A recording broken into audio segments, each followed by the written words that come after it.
6월 지방선거를 앞두고 KBS가 유권자들의 폭넓은 알 권리를 위해 마련한 교육감 선거 예비후보 연속 대담 순서입니다. 오늘은 김광수 예비후보와 이야기 나눠보겠습니다. 안녕하십니까? 안녕하십니까? 네. 자, 교육감 후보 지지도와 관련해서 도내 언론사 여론조사 결과가 어제 드디어 나왔습니다. 네. 원래 이 두 후보 간의 그 단일화 합의대로라면 공동 회견을 갖고 지금은 단일화 후보를 추대를 해야 되거든요. 근데 지금 어떤 소식도 들려오지 않고 있어요. 뭐 혹시 어떻게 진행되는지 알 수 있을까요? 이제 뭐 한두 번 전화도 했었고 그렇습니다만은 아직 대화가 되고 있지 않고 있습니다. 아마 제가 볼 때 우리 후보님이 좀 그 충격이 크지 않으셨나 이런 생각을 해서 좀 기다려 보도록 하겠습니다. 네, 아무래도 두 후보 간의 격차가 좀 근소했기 때문에 예, 이런 예. 상황이 벌어지지 않나 싶기도 예, 하고 그렇습니다. 이번 선거 출마와 관련해서 이제 질문을 드릴 텐데 4년 전 고배를 마신 뒤에 제주도 교육감 두 번째 도전이시거든요. 네. 출마한 이유를 좀 듣고 싶습니다. 지난 4년 전에 사실은 거의 도민 절반에 가까운 지지를 받고 제가 고배를 마셨습니다.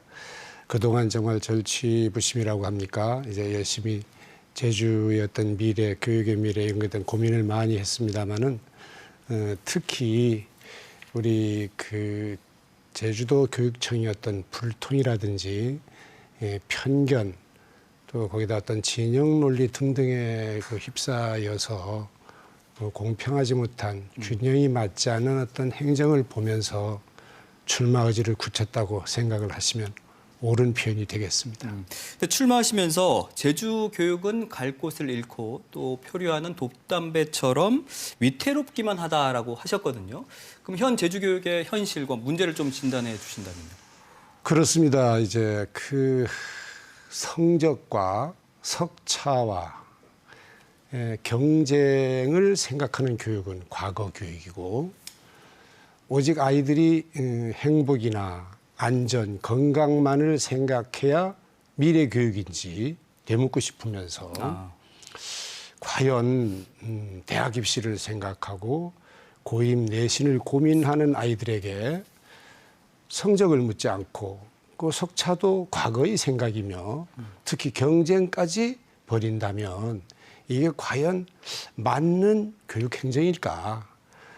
적당한 안전과 행복 그리고 어떤 그 아이들이 건강을 생각하면서 더더욱 성적도 좋고 또 필요하면 뭐 석차도 내고 왜냐 입시와 구입 그리고 대학 입시가 존재하기 때문에 물론 저학년 초등학교 저학년에서는 그런 성적이나 이런 거 낼 필요가 없겠죠. 그러나 최소한 중학교 정도 이상부터는 아이들에게 필요한 공부도 시키고 필요하면 성적도 내고 해야 되지 않겠냐. 물론 건강과 안전은 기본이고요. 이게 제 생각입니다. 그래서 이제 교육감에 당선이 되면 고입 연합고사 부활을 검토하겠다라고 하셨어요. 그게 좀 저는 이런 생각을 합니다. 어떤 그 정책이나 행정이 결정될 때까지는 치열하게 논쟁할 수가 있습니다. 지난 4년 전 교육감 선거 때 내신과 연합고사 부활, 연합고사 유지, 네네. 저는 유지, 상대방은 내신으로 100% 이렇게 해서 치열하게 이제 정말 논쟁을 했습니다. 그랬었죠. 네. 네. 근데 결과는 제가 졌지 않습니까? 그럼 이제 깨끗하게 승복을 해야 됩니다. 그래서 저는 지금 고입 내신을 인정합니다. 당연히 지금 중학생들은 아니고 초등학교 저학년 학생들이 뭐 부모들이 걱정을 한다면 논의는 얼마든지 가능합니다. 논의 자체를 부정하고 싶지는 않지만 당장 김광수가 당선된다고 해서 내신을 없애가지고 본고사로 간다. 이거는 아니다는 거죠. 왜? 한번 결정했으면 그래도 몇 년은 지속해 봐야 된다는 것이 저 어떤 정책에 대한 생각입니다. 그런데 어쨌든 교육연합고사가 뭐 부활할 수도 있고. 그럼요. 그리고 초등학교 부모들이 원하면 네네. 가능합니다. 근데 이렇게 뭐 부활했다가 폐지됐다가 이렇게 왔다 갔다 하면 교육 현장에서도 좀 혼란이 클 것 같아요. 당연히 그렇죠. 그것 때문에 이거 조심스럽게 접근해야 되는데 과거 제주도 그 입시 역사를 보면 이게 계속 바람 채바퀴 돌듯 이렇게 뱅글뱅글 돌아왔던 현상이 있습니다. 이건 아마 학부모들의 어떤 그 희망에 의해서 이렇게 변화되지 않았나 이런 생각을 합니다. 지금 고입 시험을 부활하겠다 이렇게 논의하고 있는 배경 중에 하나가 어쩌면 기초학력 저하를 꼽을 수가 있을 텐데 그럼 이게 제주에서 고입 연합고사 폐지 때문에 기초학력이 저하됐다 이렇게 뭐 말할 수 있는 객관적인 근거 뭐가 있을까요? 그런 그 얘기들도 가끔 듣고 있습니다. 그렇지만은 뭐 평가나 어떤 자료가 없기 때문에 객관적인 증거를 대기는 막연하죠. 다니면서 이제 학부모들하고 얘기를 해보면 그런 걱정을 하는 부분들이 꽤 있습니다. 물론 대환영을 하는 부모님도 이제 계시고, 뭐 저는 어느 쪽이 옳다 그러다 판단하기에 앞서서 과거에 뭐 10년, 20년, 30년 전에 다시 과거에도 그 내신 100% 한 적이 있습니다. 그러다가 뭐 30, 70, 60, 40 이러면서 이제 5대5로 왔다가 다시 또 이제 내신 100%가 되죠. 그 과정을 저는 지켜보면서 어떻게 보면 이제 산 증인이라고 볼 수 있는데 지켜보면서 그때 그 과거의 얘기를 보면 부모님들이 그 어떤 걱정과 당시에는 평가가 가능했습니다. 평가의 결과에 의해서 이걸 이제 바꾸기도 하고 했던 추억이 있습니다. 그러니까 지금 뭐 기초학력이 좀 저하됐다라는 뭐 객관적인 근거보다는 그렇죠. 어떤 학부모님들의 목소리를 통해서 주로 들 수 그거죠. 있다라는 말씀이시죠? 그렇죠. 왜냐하면 평가 자체 자료가 없습니다. 지금. 코로나19로 지금 학력 격차가 심화됐는데 이를 해결할 수 있는 대책으로 재학력 평가를 내놓으셨어요. 이제 결과적으로 여기 재학력 평가만 나와서 제가 잠깐 설명을 드리고 싶은데요. 코로나19로 이제 대면과 비대면 수업이 연속되면서 많은 어른들이 또는 학부모들이 이제 성적에 대한 걱정들을 많이 합니다. 특히 학력차라고 부르죠. 개인차. 네. 이 개인차가 심해지면 선생님이 참 어렵습니다. 교실에서 수업하기가. 그래서 이거를 저는 어떤 생각을 하냐면 이 진단 평가를 통해서 확실히 진단을 해야 된다는 거죠. 어느 정도 격차가 벌어졌는지. 그 진단의 결과를 가지고 치료를 해야 된다는 거죠. 치료를 하면 당연히 또 이제 성공적인지 아닌지 학력 평가를 할 수밖에 없습니다. 물론 여기에 우리가 전제해야 될 게 있습니다. 이때 나오는 학력 평가는 절대 공개하면 안 돼요, 이게. 그리고 아이들끼리 비교해서도 안 됩니다. 과거에 그 학급 간 비교, 학교 간 비교해서 이게 부작용이 꽤 있었거든요. 그래서 이것 때문에 이걸 완전히 이 평가를 마치 죄인 것처럼들 해서 이제 경계를 하는데 사실은 수업한 다음에 평가는 반드시 따르게 돼 있는 거거든요. 지금도 선생님들은 선생님 나름대로 방법으로 평가를 하고 있습니다. 여러 가지 방법들이 있겠지만 그래서 평가 자체가 잘못된 게 아니라 결과를 가지고 비교를 했기 때문에 잘못된 것이 아니었나 하는 생각을 가지고 근데 어쨌든 있습니다. 성적은 나오게 되고 뭐 공개는 안 하겠지만 그럼 어쨌든 성적 순으로 학생을 좀 서열화하는 예전에 그 일제고사와 좀 비슷하지 않나 싶기도 하거든요. 그렇게 보면은 일제고사는 참 나쁜 게 됩니다. 그렇지만 걔네들이 어차피 고입 내신을 또 치러야 됩니다. 지금도 서열을 매기고 있는 거죠. 이게 왜냐하면 고입을 위해서.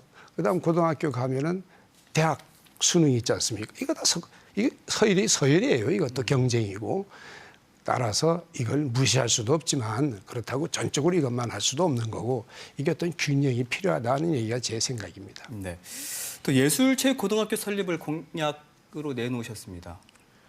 제주도의 그 예술과 뭐 음악미술, 뭐 창작 그리고 뭐 무용, 뭐 영화 또는 뭐 연극까지 뭐 망라해서 어떤 예술인들과 체육인들이 오랜 염원이라고 보면 좋겠습니다. 지금 이게 분산되어 있거든요. 어떤 학교에 체육과, 어떤 학교에 음악과, 어떤 미술과 이렇게 이 분산되어 있는 거를 분산됨으로 해서 어떤 이 분산된 역량을 한데 모은 작업이 필요하다. 그래서 적당한 장소에다가 학교를 지어서 예술체육고라고 해가지고 꼭 그 세 학과만이 아니고 다양한 예술. 제주도에만 없습니다. 사실은. 다시도에 다 있는 건데 제주도만 없는 학교를 만들어줌으로 해서 지금 있는 기준의 일반고도 제 역할을 하고 예술 체육하는 학생들도 좀 긍지심을 갖게 하고 하는 게 이제 저희 생각이고 또 제주도 내에 있는 예술 체육인들의 염원이기도 합니다. 근데 예술 분야만 봤을 때는 뭐 함덕고등학교도 있고 애월고등학교 같은 경우에는 별도의 과를 설치해서 지금 자리 잡아가고 있는데 중복 투자가 되지는 않을까요? 그러니까 이제 그 과들을 옮긴다는 거죠. 따로 또 만든다는 게 아니고 지금 거기는 이름이 재미있습니다. 음악과가 있는 일반고 이렇게 돼 있거든. 이게 세상에 여기밖에 없는 그런 꼴이 되는 거예요. 그러면 일반고 아이들은 뭐가 됩니까? 이게 또 일반고 아이들의 어떤 존재감, 자존감도 살려주고 마찬가지로 또 때에 따라서는 이 예산 투자라든지 재정 투자가 학생 개개인이 한 학교에서 달리 나타납니다. 이것도 좀 형평성을 맞춰주고 해서 음악하는 아이, 미술하는 아이, 체육하는 애들은 한데 모아서 예술체육으로 가고 그 학교는 그 학교 나름대로 일반 고등학교로 키워서 서로 자존감을 높여줘야 돼요. 이게 어른들이 할 일이고 제대로 된 고교 체제 개편이라는 게 저의 생각입니다. 네, 알겠습니다. 그리고 신제주 지역의 여중, 여고를 신설하겠다는 의향도 밝히셨어요. 이것도 꼭 비슷한 얘기입니다. 오래전부터 특히 여학생들을 가진 부모들이 걱정입니다. 노영과 연동 지역에 통학거리가 멀어요. 이거는 과거의 어른들이 어떤 이유에서인지 학교 배치에서 문제가 된 겁니다. 사실 옛날에 신도시 할 때 이렇게 크게 될 줄 몰랐겠죠. 그런 문제도 있고. 이제 와서 보니까 남학교는 그런 대로 어떻게 되는데 여학생들은 멀리 가야 된단 말입니다. 이걸 줄여줘야 된다, 통학거리를. 한 얘기는 제 생각이 아니라 오래전부터 있던 얘기입니다. 그런데 아마 지금 저하고 이제 상대 후보도 그런 고민을 과거에 한 적이 있습니다. 그런데 결국 이루어지지 않았어요. 그래서 이걸 좀 과감한 어떤 용기와 결단이 필요하다는 생각이 듭니다. 해서 가능하다면 이전하면 참 좋겠지만 정이전이 안 되면 신설이라도 해야 된다는 게 제 생각이어서 공약으로 냈던 겁니다. 근데 이거는 지금 이성문 교육감이 추진해온 그 서부중 또 동지역 일반계고 신설 이 부분과 좀 충돌하는 문제인 것 같은데 아예 백지화를 하겠다라는 말씀이죠. 그 부분과 충돌되는 부분도 없지 않아 있습니다. 하지만 일반고가 생기면서 중학교를 같이 세운다는 이게 여학교나 남학교냐 문제는 없거든요. 이게 필요하면 남녀공학일 수도 있을 수 있겠습니다만 잠깐 말씀이 그 서부중학교 말씀이 나와서 그런데 지금 8년이에요. 근데 아직도 개교가 요원합니다. 좀 뭘 했는지 모르겠습니다. 안타까워요. 예, 정말 교육감이 결단이 필요한 사업들입니다. 이런 사업들은 뭐 부지 때문에 그런다 하는데 부지는 교육감의 결단이라고 저는 생각을 합니다. 자, 그럼 다음 공약을 좀 살펴보면 학교의 안전을 강조하면서 도내 모든 학교에 스쿨버스를 운영하겠다라고 하셨어요. 예, 그렇게 표현한 적이 있습니다. 그런데 솔직히 재정적인 부담이 있습니다. 그래서 농산어촌에 지금 스쿨버스가 있는 학교도 있고 없는 학교도 있는데 있는 학교에 이 버스를 좀 더 튼튼하고 안전한 것으로 해서 우리도 정말 안전한 등학교길을 만들어보자 하는 게 취지입니다. 이게 한꺼번에 모든 학교가 불가능하겠죠. 그래서 읍면 지역부터 해서 좀 제대로 된 스쿨버스를 한번 운영해보자 하는 게 제 생각입니다. 실험적으로. 그래서 이게 과연 도내 모든 학교는 일단 아니고 읍면 아니, 지역에만 우선적으로 뭐 가능하다면 앞으로 쭉 점차적으로 모든 학교가 돼 가겠죠. 근데 이제 욕심을 낸다면 그렇게 되는데 재정적인 부담 때문에 이건 그렇고 해서 실험적으로 좀 군데군데 해보면 이게 좋다 그러면 뭐 과감하게 투자할 수도 있고 하는 겁니다. 그런 얘기가 됐습니다. 어쨌든 안전에 관한 얘기였습니다. 등하굣길. 네. 그럼 제가 앞서 질문 드린 내용을 제외하고 후보가 내세우는 주요 공약 3가지만 좀 간략하게 말씀해 주시죠. 그럴까요? 우리는 지금 4차 산업 시대에 살고 있습니다. 인공지능, 빅데이터 등등 얘기를 하는데 우리는 그렇지만 지금 성장하는 아이들은 커서 한복판에 있게 됩니다. 이게 거의 한복판에 있게 돼서 제가 이런 공약을 하나 냈습니다. 내년에 중학교에 입학하는 아이들에게 그 어떤 입학 선물로 제대로 된 아주 근사한 노트북을 한 개씩 이제 선물을 하겠다. 그러니까 이걸 가지고 중학교 과정, 고등학교 과정에 자기 스펙도 거기다 넣고 이걸 또 활용하는 문제도 있고 또 뭐 노트도 되고 그대로 어쩌면 밖에 사회에 들고 나가면 그야말로 어떤 인공지능 시대에 사는 어떤 생활의 실험적인 상징적인 이런 의미가 되지 않을까. 노트북을 겁내지 않고 자유자재로 정말 내 지갑처럼 쓸 수 있는 이런 아이들을 만드는 게 선물 겸해서 괜찮지 않을까 해서 하나 냈었고요. 또 한 가지는 3가지만 말씀하라 그러는데 얼마든지 말씀할 수 있지만 시간 관계상 2가지만 그럴까요? 네. 특수교육 장애우를 위한 중증 장애우들을 채용을 하겠습니다. 장애 학생들을 채용을 하면서 지금 유초 중고 특수학교 정원이 예를 들어서 4명, 6명, 7명 이렇게 돼 있는데 지금 거의 대부분 선생님 한 분당 아이들 숫자가 많습니다. 이걸 제대로 좀 선생님을 더 뽑든가 아니면 보조교사를 좀 확보하든가 해서 제대로 된 교육을 하겠다 하는 것이 이제 제 생각이고 아까도 말씀드렸습니다마는 중증 장애 학생들은 상징적으로 좀 고용을 해서 교육 차원에서 우리도 이 장애 학생들에 대한 접근을 새롭게 해야 되지 않겠느냐 하는 공약을 이제 하나 만들고 있습니다. 국제학교를 추가로 허가를 해서 영어교육 도시를 완성하겠다라고 하셨는데 이렇게 되면 제주 공교육에 도움이 된다고 보시는 건가요?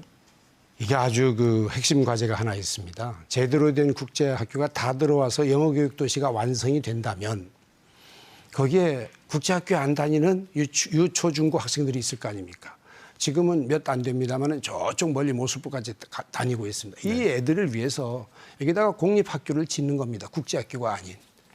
영어교육 도시 내. 그럼 그 학교는 자동적으로 이웃에 있는 국제학교 커리큘럼, 국제학교 교육과정이 적용되게 될 겁니다.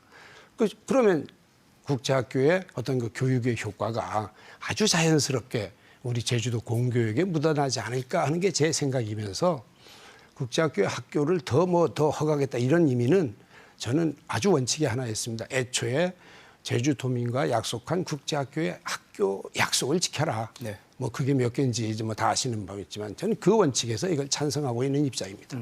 자, 오랜 시간 교육 공무직 노조와 교육청 간의 갈등이 심화돼 왔었는데 이걸 해결해야 되지 않겠습니까? 당연해야죠. 해결 방법은 간단합니다. 소통입니다. 네. 교육감이 정말 이분들과 소통을 해야 됩니다. 그런데 소통을 그냥 말만 하면 소통이 아닙니다. 교육감이 항상 생각 속에 이분들 편에 교육감이 서 있다는 어떤 그 확신을 드려야 됩니다. 이분들에게. 그래야 대화가 될 거 아닙니까? 그러면 저는 충분히 해결한다고 볼 수가 있습니다. 네. 얼마든지 해결 가능하다고 생각을 합니다. 자, 단일화 후보 합의대로라면 이제 이성민 교육감과 4년 만에 다시 적돌하게 되실 텐데 예. 스스로의 강점 뭐라고 생각하시는지? 글쎄요. 다양한 어떤 그 교육 한 지난 40여 년 동안 교육견 포함한 다양한 경력, 경험 그리고 결단력, 저의 어떤 그 어떤 추진력 이런 것이 좀 다른 점이 아닐까. 많은 분들이 그런 얘기를 해주고 있습니다. 그래서 저도 이제 죄송스럽지만 그렇게 표현을 하고 있습니다. 네, 알겠습니다. 오늘 하신 말씀 다 하셨죠? 거의 했습니다. 네, 알겠습니다. 오늘 말씀 여기까지 듣겠습니다. 고맙습니다. 아유 고맙습니다. 예, 김광수였습니다. 네.